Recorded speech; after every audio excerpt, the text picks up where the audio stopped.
Here's FMGG, of course, from Turkey, second place from Europe. And this is the guy, he's going to pull out the mortar, Efemgg. If anybody's going to do it, it's going to be him. He's a very strong mortar player. And then this guy here, JuicyJ, he has been playing really, really well, even though it was a really tough matchup he had in the semifinals against Franco. The game is ready. Let's go into game number 1 between the two players.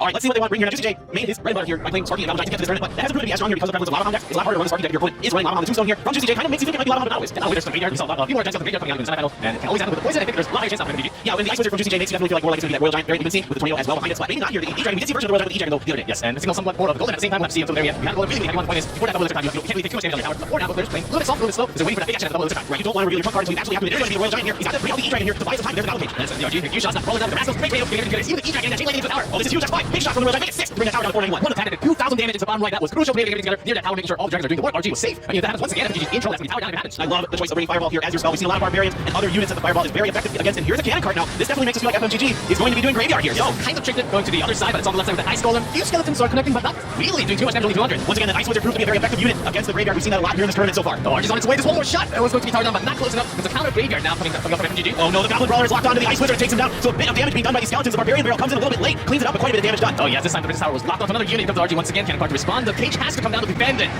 Just in time.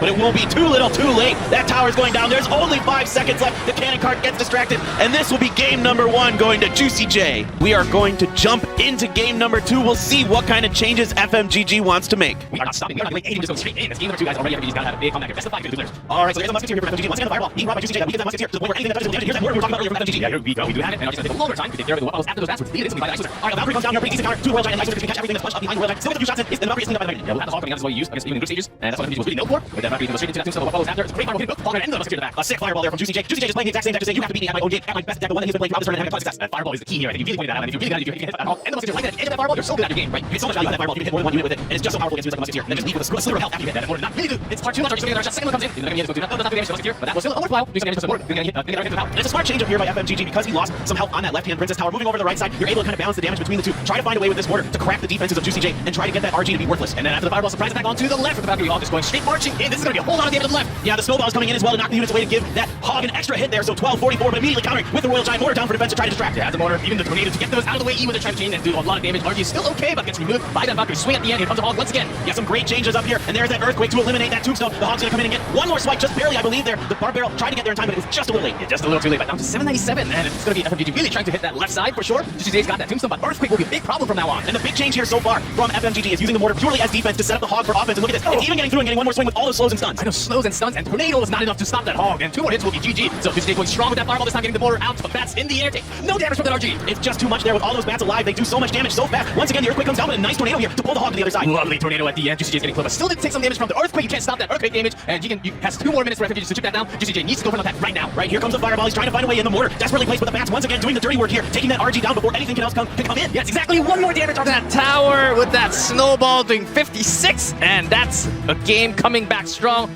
for FMGG with his favorite deck here. We're tied up 1-1 in the best of 5. Let's jump into game number 3 directly. We are flying through this final. Absolutely. All right, so some different things coming from both players. The FMGG probably not going to stay with the mortar here with the coming through, and the allocate is here for JuicyJ. Any minor might just be FMGG trying to back one, but again on this big stage and using maybe time to even that semifinals. Just taking that favorite lava here, and then Inferno's gonna take care of that lava. Yeah, we'll see exactly how JuicyJ wants to counter this Inferno Dragon. He's got a big dragon behind him, but that's not really a ton of damage. Inferno's quite a bit of health actually, just so great damage placement immediately on top of the line. Barely taking that 100% just knowing the decks of each other because they had played that before. Large perfect will go against the advantage for this. But we found a few minutes online. Yeah, they're definitely now forced to use the minor on defense, not in an ideal situation with how you want to utilize the minor. She didn't have anything else to felt comfortable using against those guards. Yeah, we had a matchup before, depending on JuicyJ uses like and the guards, even if it's a minor, JuicyJ minor chance to actually jump in with a potential Mega Man. It's very likely that's gonna happen here. Yeah, you can use Mega Man, you can use Mega Man, as much as your opponents are like FMGG has been using Mega Man, there is. And it's gonna switch side because it doesn't want to get bothered by anything else because the big push has to happen on the right. It's moving the cards from the right to left. Yeah, we're all about that. Enough time for Inferno Dragon to finish off that Mega Knight. Now we've got the Lava on push on the right side. Poison coming down here. That's a defensive poison from FMGG. There's a minor in here as well. The E-Wiz might get cleaned up here, but he has to turn around and fight that Inferno Dragon. Yeah, perfect placement for E-Wiz, but still a whole lot of damage, 2 more damage from the Big Dragon, and also the minor down to 610 now. And JuicyJ, 20-30 left on that top right. What can FMGG to turn this one around? Mega Knight, okay, he's thinking, okay, I can't really go on the left. It's gonna be harder for me to defend when it comes around back to me. It's gonna backfire at me, so I gotta focus on the right. Yeah, it's gonna be really challenging because JuicyJ can put a lot of beef in front of the Inferno Dragon, so maybe that Mega Knight can get taken down. Yes, even as he uses that Inferno, but still the Mega Knight does not get to it. Only the minor, and the minor to counter on the bottom. Man, he's trying to take it up, but down to 354 already. JuicyJ's working on that final damage with that poison cycle. I think he wants to finish it very soon. Yeah, absolutely. That bandit placement against that minor was kind of a big deal. It wasn't the right spot, so that minor got quite a bit of damage. It's only 1 more poison on the bottom right. This push has to work here for FMGG. Okay, FMGG needs a perfect zap on that Inferno, making sure that jump does work into the tower. Does not, and that's the minor. The final poison on that bottom.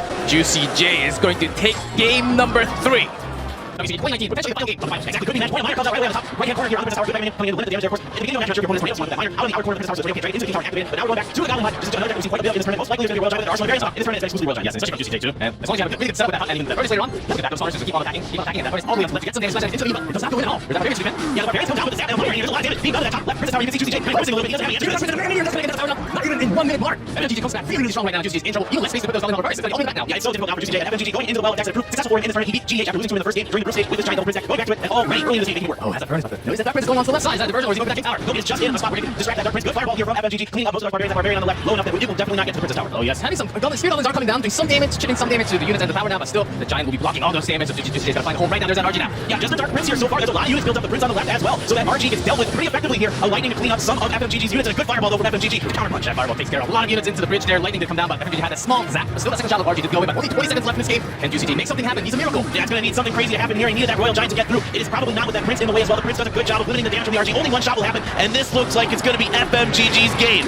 We are going to game number 5, tied up 2-2. The best series, exactly what we wanted on that main stage, paper thin. And we are going to game number 5. JuicyJ has shown that, and knowing that FMGG, does he go for that Inferno Dragon and having that motor once again with the Mega Knight?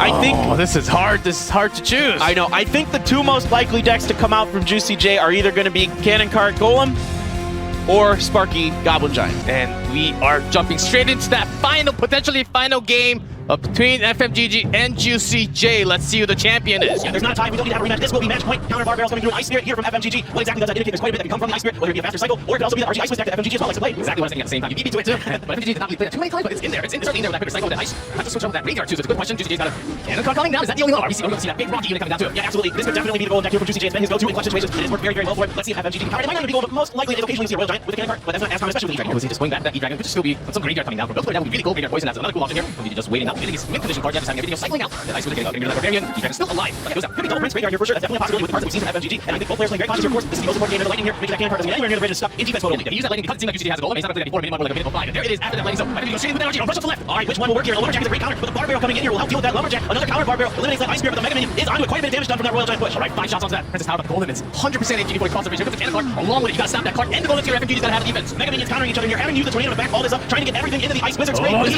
This is heavy Lumberjacks on the tower. It's going down. So much damage on it. That's a tower down. JuicyJ takes the first ground. And this is a huge push. That Golem is pretty weak, though. It does get split up from the Golemites, but you have a perfectly healthy Another Cannon Cart. 2 Cannon Carts trying to go for the Royal Giant. The top left. It's not going to be enough. That's 3 crowns, and JuicyJ is your champion from WCG 2019.